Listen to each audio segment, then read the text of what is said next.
Challenge যত বাড়তেছে তত আমার জন্য এটা আরও বেশি গল্প তৈরি হচ্ছে।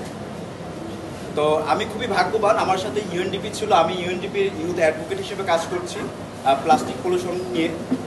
এখানে অনেকগুলো প্লাস্টিকের বোতল, আমার এখানে এই বোতলগুলো কোথায় যাবে আমি জানি না, তো এগুলো যেন আমরা যেখানে সেখানে না ফেলি। তো ইউএনডিপি আমাকে বড় একটা সাপোর্ট দেয়, তারা পেছনে থাকে, যেহেতু এটা আন্তর্জাতিক সংগঠন, এটা তখন আবার স্পন্সররা তারা একটু বিশ্বাস পায় আর কি আমার প্রতি। তো তারপরে প্রাণ এগিয়ে আসে, আমাদের বড় একটা ব্র্যান্ড, বাংলাদেশের দেশি ব্র্যান্ড প্রাণ এগিয়ে আসে।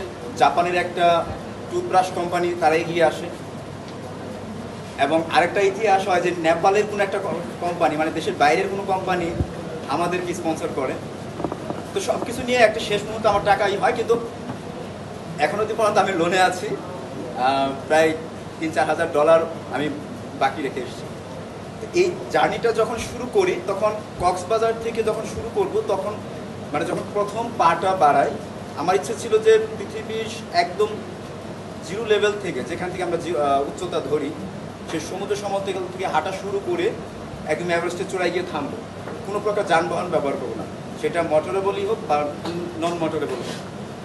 তো যখন আমি হাঁটা শুরু করি, তখনও সবাই আমাকে উপহাস করবে, হ্যাঁ এই যে একটা পাগল হেঁটে যাচ্ছে, কিন্তু এটা উদ্দেশ্য নেই, লক্ষ্য নেই, এভারেস্টের চূড়ায় কীভাবে সম্ভব, কারণ অনেকগুলো প্রতিবন্ধকতা।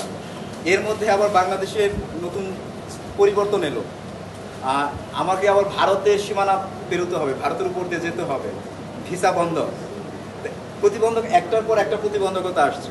তো আমার চ্যালেঞ্জগুলো যত বাড়ছিল, তখন আমার জেদটা আরও বেশি কাজ করছিল। আমারই হলো যে যত ধরনের চ্যালেঞ্জ আসবে আমি সেটা অতিক্রম করব, আমি শেষ পর্যন্ত লেগে